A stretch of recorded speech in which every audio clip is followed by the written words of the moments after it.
Noi venim din viitor. Inteligență artificială, revoluție tehnologică, blockchain, realitate virtuală, bani digitali, Internet of Things. Vreți să țineți pasul cu noile tehnologii care ne schimbă viața? Stați cu noi la emisiunea Noi venim din viitor, prima emisiune de radio din România despre secretele viitorului. Cu Mirel Bran și invitații săi la RFI România, în fiecare vineri de la ora 5:30 la 6 și în reluare sâmbătă după știrile de la ora 11. O emisiune oferită de BRD, Grup Société Générale. Heureux de vous retrouver pour une nouvelle édition de l'émission Nous venons du futur, la première émission en Roumanie où l'on ne parle pas de ce qui a été, mais de ce qui sera. Je suis Mirel Bran et pendant une demi-heure, je vous propose de nous regarder un peu à l'envers, non pas depuis notre passé, mais depuis notre futur.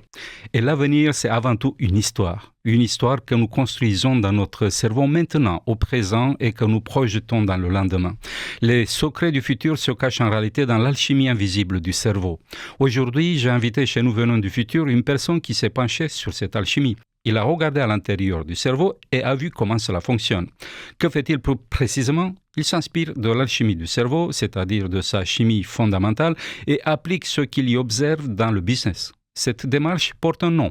En anglais, on l'appelle Brain Modus Operandi, abrégé en BMO. Stéphane Demicheli s'occupe de cela. Il se présente comme Mr. Sérotonine et utilise l'alchimie du cerveau pour accompagner les entreprises dans leur processus de croissance économique. C'est très intelligent comme approche. Vous avez sûrement entendu parler de la dopamine, de l'ocytocine, de la sérotonine et des endorphines. Ce sont les éléments chimiques de notre cerveau. Si l'on forme un acronyme avec ces mots, on obtient DOSE. D-O-S-E, dose. Ce rapprochement est très pertinent car le bon fonctionnement de notre cerveau repose sur un bon dosage de ces éléments chimiques. Et cela s'applique aussi bien dans notre vie professionnelle que personnelle. Il s'agit de neurosciences, un domaine qui a beaucoup évolué ces dernières années. Stéphane Demicheli a été attiré par ce domaine et s'est inspiré des neurosciences pour rendre notre vie plus facile. Il est français, il habite en Roumanie et je vous conseille de vous connecter avec lui afin de découvrir plus rapidement qui vous êtes, où vous en êtes et vers où vous souhaitez aller. Stéphane, bienvenue chez Nous venons du futur, où nous invitons des gens qui viennent comme toi évidemment du futur, des visionnaires, des entrepreneurs qui osent défier le présent pour un meilleur avenir. Tu en fais partie. Et je vais te poser la question la plus simple et la plus complexe à la fois. Qui es-tu? Oh ben avant tout, bonjour Mirel et merci beaucoup pour l'invitation. Super studio, vraiment. Et qui es-tu? Ben ça, c'est la meilleure des questions qu'on peut poser. C'est la plus compliquée. Et je reviendrai sur ce sujet-là. Donc, moi, je suis une personne qui aime comprendre le pourquoi du comment. J'aime aller dans la profondeur des choses. Je suis très, très mauvais pour small talk, comme on dit. Et j'aime vraiment aller comprendre qu'est-ce qui se passe. Et donc, du coup, quand on veut comprendre ce qui se passe dans nos interactions, dans nos relations, dans notre business, eh bien, il faut aller voir le cerveau parce que tout se passe finalement entre nos deux oreilles. Et donc voilà, moi je suis quelqu'un qui aime comprendre le pourquoi du comment, j'aime transmettre et j'aime voir cette lueur dans les yeux des gens où on sent qu'ils ont connecté des neurones et que ça va vraiment les aider, les libérer sur plusieurs aspects pour pouvoir en fait se développer personnellement et aussi leur business. C'est vrai que dans la personne humaine, il y a on va dire la partie visible, ce qu'on voit, et la partie invisible, ce que l'on ne voit pas. Là, je te regarde et je vois une personne qui a une identité, qui a un nom, qui a un métier, qui a un parcours et qui me parle. Mais en fait, au moment où je te regarde, je regarde 37 000 milliards de cellules qui composent ton corps. Et ces cellules se connectent entre elles pour donner naissance à des tissus, puis qui se connectent entre eux, qui donnent naissance à des organes, qui se connectent entre eux, qui donnent naissance à des fonctions dans le corps, tout ça. Bref, ça devient de plus en plus complexe. Et à la fin, voilà, j'ai une personne devant moi qui a un contour, qui a une bouche, qui parle, qui me transmet des messages, des trucs. Et je suis très curieux de savoir comment tu vois cette cette frontière entre la partie visible et la partie invisible de ce que l'on est. Parce que toi, tu t'es penché sur la partie qu'on ne voit pas, quoi. Bien sûr, bien sûr. Donc, là, moi, ça me dirige sur est-ce que nous vivons dans le monde réel ? Qu'est-ce qu'est le monde réel ? Parce que, donc, tu as défini ce que tu voyais, mais comment tu es arrivé à avoir cette représentation de moi ? Et c'est là où ça devient super intéressant, parce que finalement, on baigne dans une montagne d'informations, hein. C'est plus de 11 millions d'unités d'informations qui sont traitées par le cerveau, et finalement, ce qui va nous donner une représentation, donc créer notre réalité, c'est seulement 2000 unités d'informations. Donc il y a eu un gros tri, hein. Et pour nous, cette réalité est la bonne. Mais finalement, ce n'est que la nôtre. Donc, est-ce qu'on peut dire que les ultrasons font partie de la réalité ? Elles existent, mais elles ne font pas partie de notre réalité, on ne les entend pas. Est-ce que les ultraviolets font partie de la réalité ? Ça existe, mais ça ne fait pas partie de notre réalité. Donc, en fait, il y a vraiment tout ça. Et ça, c'est vrai aussi bien donc pour les sons qu'on n'entend pas ou ce qu'on ne voit pas, mais c'est aussi par rapport aux représentations qu'on se fait des choses et des gens. Et c'est là où il y a de quoi jouer, en fait. En fait, si je comprends bien, on ne vit pas dans le monde, on vit dans l'histoire qu'on se raconte sur le monde. Et dans cette histoire-là, l'alchimie du cerveau joue un rôle fondamental, parce qu'il y a des trucs qui se passent dans la tête. Hein. Il y a des neurones qui se connectent, il y a il y a une neurochimie du cerveau qui est très complexe.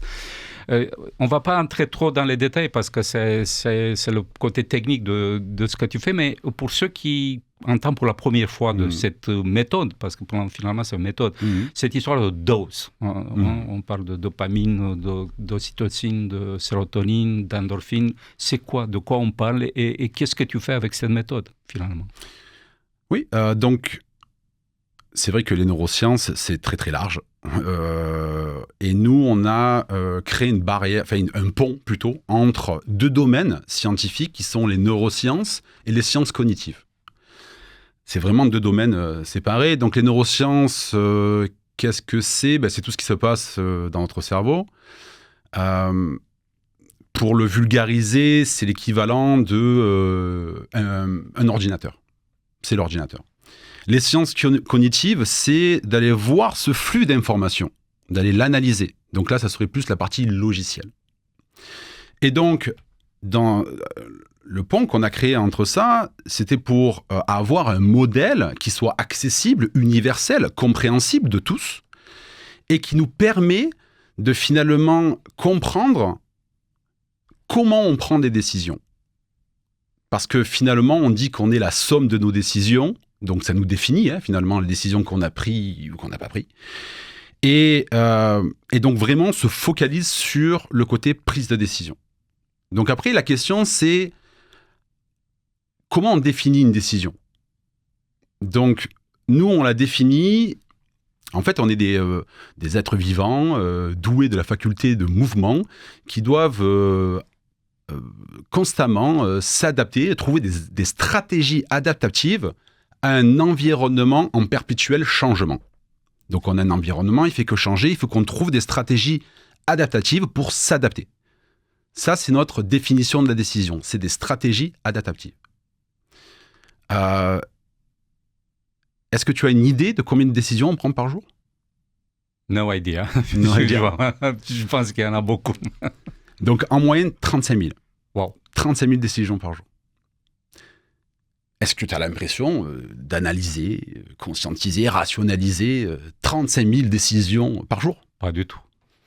Donc en fait, c'est savoir un petit peu quel est le pourcentage de conscient dans ces 35 000. Et là, on est à 0,26%. Donc ça veut dire que 99,74% de nos décisions sont totalement inconscientes. Et lorsqu'on regarde ça, en fait, on comprend, il y a vraiment quelque chose de fondamental qu'il faut comprendre lorsqu'on prend une décision, c'est qu'il y a en fait 2 temps décisionnels.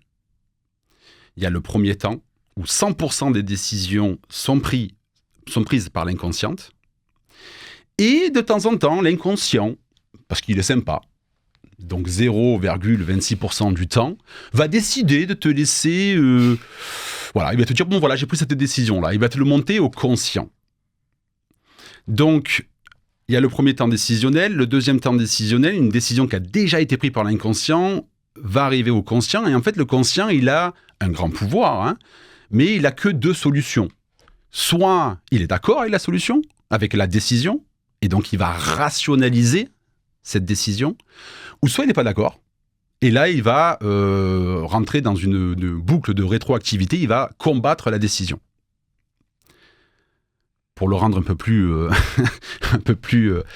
c'est comme si... là, c'est l'été, on veut tous avoir le summer body sur la plage. Donc, on a commencé, bien sûr, à aller à la gym, à se faire un petit peu des abdos, enfin, tout ce qu'il fallait.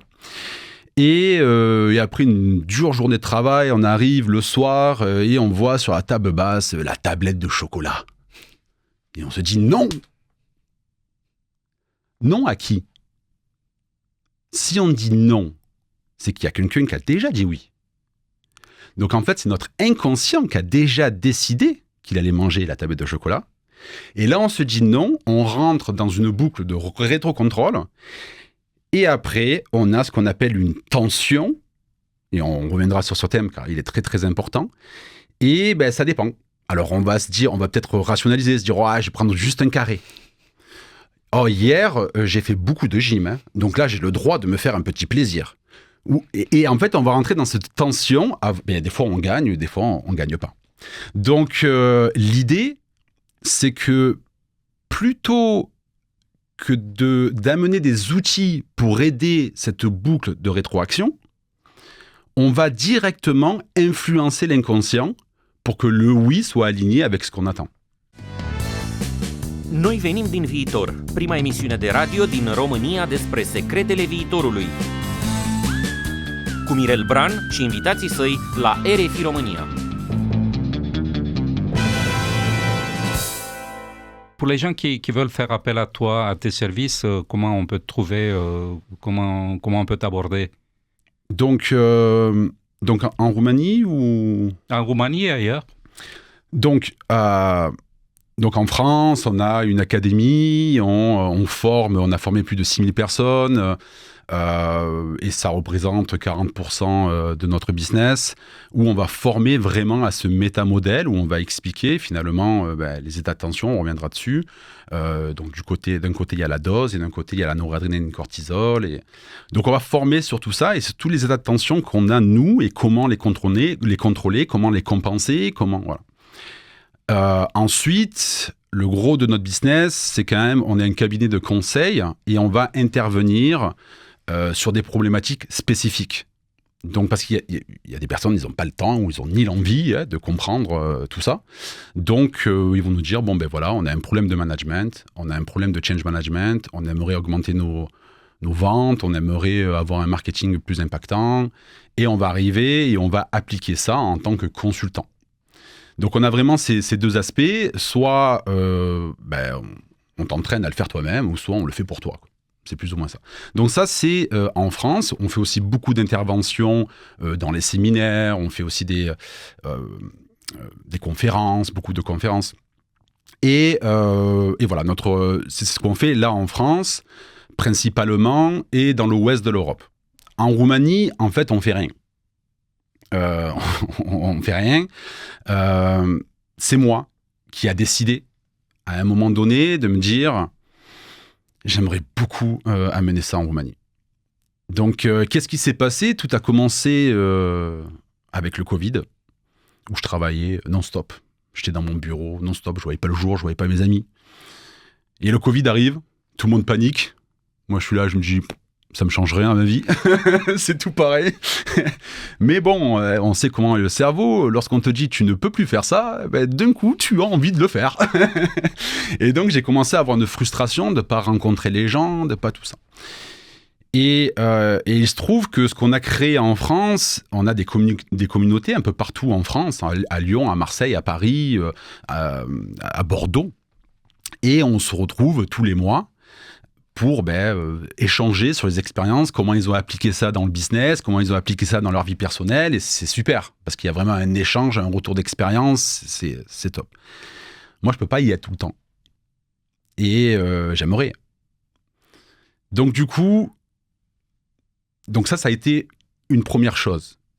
Deuxième chose, et là, je vais revenir sur le fameux Mister Sérotonine.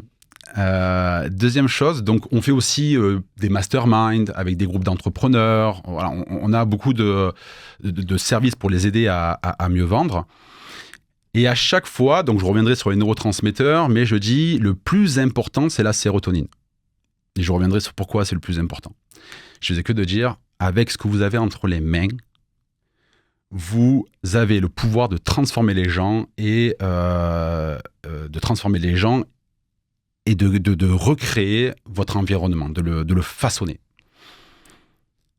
Quand je me regarde, j'ai transformé des milliers de personnes, mais mon environnement qui est au final Bucarest, depuis 12 ans, j'ai rien fait.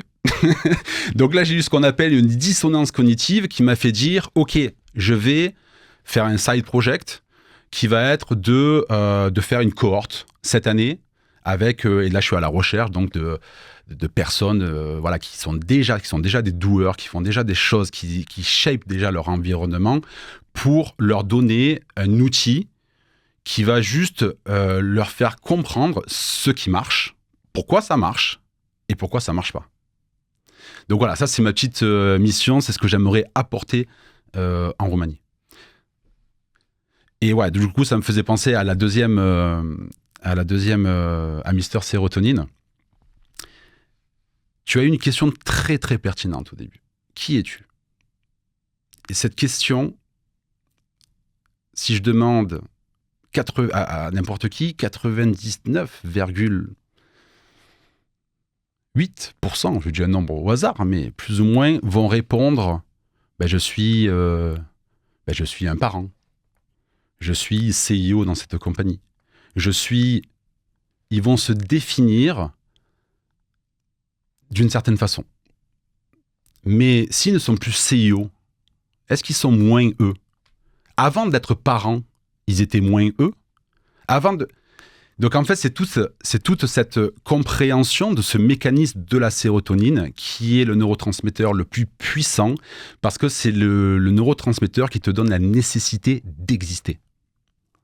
Si tu n'arrives pas à contrôler cette sérotonine, c'est la sérotonine qui explique toutes les crises, crise d'adolescence, crise de la vingtaine, de la trentaine, enfin toutes les dizaines finalement. C'est elle qui explique le fait qu'on ne se sent pas à sa place. C'est elle qui explique la dépression. Si tu as un manque de sérotonine, tu es en dépression. Et d'ailleurs, si on regarde les cachets, les antidépresseurs, ils sont chargés en sérotonine. Et donc ça, c'est fondamental. Et du coup, non-stop, parce que pour moi, c'est le neurotransmetteur qui peut changer le monde, la bonne compréhension de ce neurotransmetteur. À chaque fois, dans tous les masterminds, je disais, la sérotonine, regarde à la sérotonine, non-stop.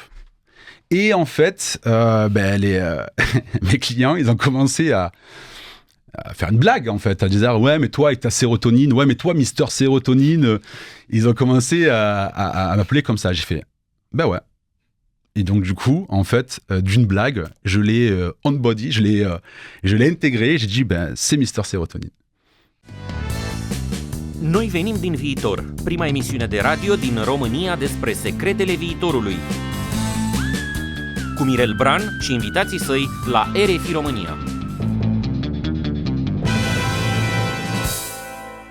Tu ne fais pas qu'exposer un projet, tu l'exposes avec passion. On sent qu'il y a... Il y a une passion, il y a un drive, il y a un moteur dans ce que tu fais. Et je serais curieux de savoir comment t'es amené, qu'est-ce qui t'a amené là, quoi. Ça a commencé assez jeune. je sais pas, vers 10, 11 ans, je préférais discuter avec les filles qu'aller jouer au football avec les garçons. Parce que je trouvais les filles très intéressantes. Je trouvais qu'ils étaient plus connectés avec leurs émotions, qu'ils extériorisaient. Ils avaient vraiment de la profondeur dans ce qu'ils disaient. Et donc, du coup, ça m'a appris à avoir une écoute active. Et à aimer. Et à comprendre qu'il y avait des choses derrière, qu'il y avait des tensions, qu'il y avait des irrationalités. Et ça m'a fasciné. Donc, de là... Moi, je viens d'une famille très modeste. Je savais pas quoi faire de ma vie. Je veux dire, mes perspectives de développement étaient très limitées. C'est plus ou moins, trouve un travail en tant qu'ouvrier, rapporte à manger pour ta famille, fais une famille et reste tranquille, quoi. Et j'avais envie de plus. C'est en moi, hein. Donc bon, j'ai fait ce qu'il fallait faire, électronique, informatique, jusqu'à un moment où je me suis dit, mais ça, c'est pas trop proche de l'humain. Donc je suis parti dans la communication, dans le marketing en ligne. Et lorsqu'on rentre là-dedans, il y a toutes ces techniques de communication, il y a tout le neuromarketing, hein, déjà, qui me fascinait. Hein, donc tout ce qui est biais cognitif, comment influencer finalement le choix du consommateur et tout ça. Ensuite, je suis parti dans le coaching. Donc pareil, hein, comment transformer les gens en profondeur Mais il y avait toujours un truc, j'aime bien, comme j'expliquais, de comprendre le pourquoi du comment. Il y avait toujours un truc, ça marche, tout marche, mais pas tout le temps. Qu'est-ce qui fait que ça marche pas tout le temps ? Et donc, du coup, j'ai rejoint une académie, à l'époque, qui s'appelait BMO Academy, et j'ai rencontré Guillaume Attias. Donc, Guillaume Attias est celui qui a vraiment inventé le corps. Le corps de cette méthode. Donc, c'est 25 ans d'expérience.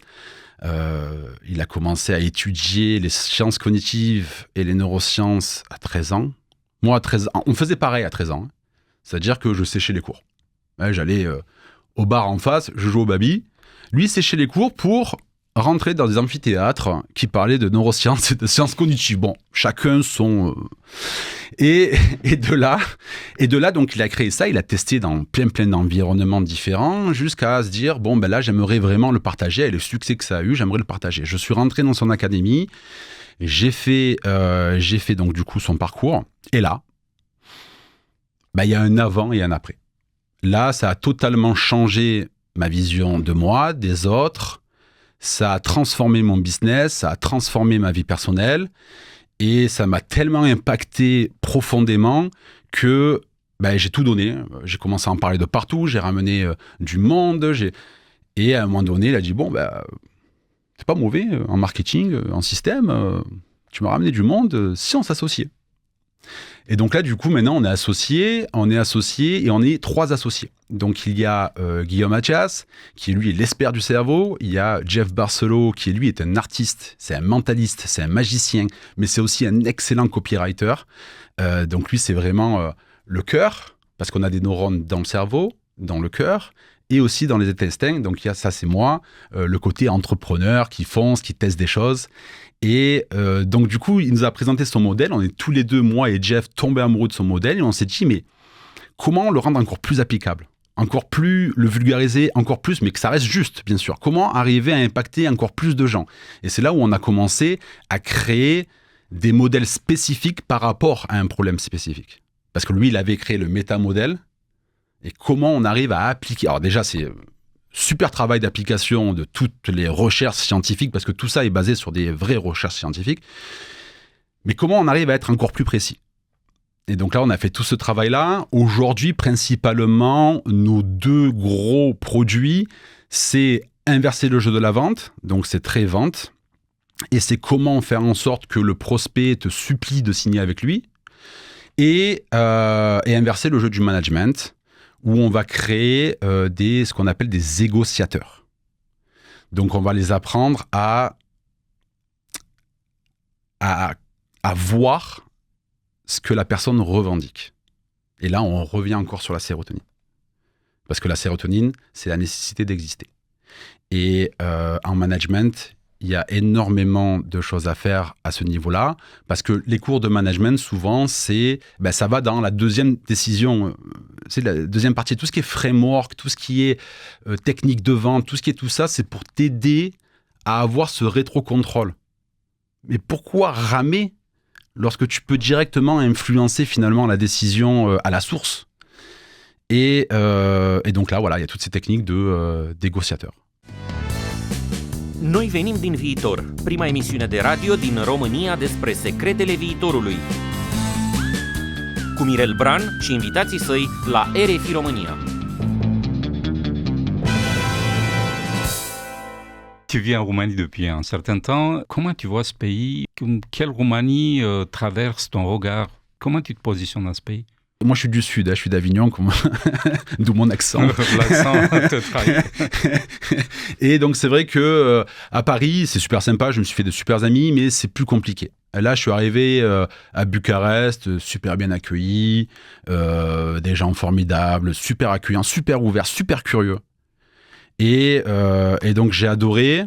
De là, c'est un peu le schéma classique. Je suis tombé amoureux d'une Roumaine qui, à l'époque, n'habitait pas... Ça arrive souvent. Ouais. Qui, à l'époque, n'habitait pas en Roumanie. Donc, imagine, je te laisse voir un petit peu la frustration. Et de là, j'ai décidé de devenir entrepreneur. Mais je voulais, même si je fais beaucoup de voyages en France ou un peu en Espagne, mais je voulais vraiment rester en Roumanie parce que je me sens très bien ici. Moi, je pense que la Roumanie, au-delà de toutes les ressources qu'ils peuvent avoir, que la Roumanie peut avoir, mais vraiment la ressource numéro 1, ça reste l'humain. L'humain, cette curiosité, ce fait de parler plein de langues. Moi, je suis arrivé en Roumanie, j'ai appris à parler anglais. Donc, ça paraît bizarre, mais ça, c'est à quel point en France, on est vraiment, on est beaucoup plus fermé. On arrive à la fin de l'interview. J'ai juste une dernière question. Si tu avais un robot qui ferait tous les travaux du monde pour toi et toi, tu avais tout le temps du monde pour toi, tu ferais quoi ? Je multiplierais en fait toutes les tâches que j'aime pas faire, du style le ménage, la comptabilité, toutes ces choses-là. Je le mettrais et je ferais encore plus ce que j'aime faire, c'est-à-dire consulter, transformer les gens, transformer les environnements, enlever les frictions dans ce monde qui est ultra rationnel alors que nous sommes des créatures totalement irrationnelles. On connaît tous un fumeur qui mange seulement bio. Donc, je multiplierai ça. C'est une belle conclusion. Donc, en fait, les robots nous permettront de dégager du temps pour faire remonter notre créativité, finalement. Totalement. J'ai un petit message par rapport aux robots, justement, si tu pars sur l'IA. Nous, on adore ça. On est en train de modéliser, bien sûr, ça dans l'IA. Mais lorsqu'on prend donc, le nombre de personnes qui utilisent l'IA là aujourd'hui, c'est combien de pourcents pour toi ? C'est environ. Aucune idée. Moi, de ce que j'ai dans mon entourage, après chacun son entourage, mais 80% des gens l'utilisent. Il y a que 1% des gens qui l'utilisent plus que pour écrire un email. Parce que l'IA, on peut faire beaucoup plus qu'écrire un email. Donc, il n'y a que 1%. Et dans ces 1% qui utilisent l'IA, il y en a même pas 1% qui savent comment leur cerveau fonctionne. Donc, ils essaient de comprendre une machine alors qu'ils ne se comprennent pas eux-mêmes. Donc, moi, c'est l'invitation. L'IA, il faut l'adopter, mais il faut qu'on s'adopte en premier. Stéphane, merci d'avoir été avec nous sur RFI Roumanie. Chers auditeurs, vous l'avez entendu dans l'émission Nous venons du futur. Stéphane De Micheli, qui se surnomme lui-même Mr. Sérotonine, c'est un entrepreneur français qui vit et travaille en Roumanie. Il s'est inspiré des neurosciences pour nous apprendre à nous aussi comment faciliter nos vies professionnelles et personnelles. Le tout basé sur l'alchimie de notre cerveau. Vous pouvez en découvrir plus sur lui et ses projets sur son compte LinkedIn. Et si vous voulez entendre quelque chose de nouveau et respirer un air plus oxygéné, comme à la montagne, écoutez cette émission, Nous venons du futur. Parce que le futur que tu imagines demain, c'est l'air que tu respires aujourd'hui. Vous nous trouvez sur nevenidivitor.ro, notre plateforme en roumain, et cette émission est désormais accessible en podcast et sur la chaîne YouTube Mirel Bran RFI. Cliquez, abonnez-vous et découvrez de quoi est fait le futur pour mieux comprendre ce que vous cherchez dans ce présent. Quant à l'avenir, soit nous nous détruisons dans une guerre dévastatrice, soit nous construisons ensemble quelque chose de si beau qu'il surpassera toutes les fictions. C'est ensemble que nous décidons si le futur sera une belle histoire ou la ruine d'un rêve. Je suis Miral Bran et je vous retrouve vendredi prochain de 17h30 à 18h et en rediffusion le samedi après les infos de 11h, ainsi que sur la page noivenimdinvitor.ro. Portez-vous bien et restez calmes. Nous venons du futur et tout va bien. Noi venim din viitor, prima emisiune de radio din România despre secretele viitorului. Cu Mirel Bran și invitații săi la RFI România. O emisiune oferită de BRD Grup Societe Generale.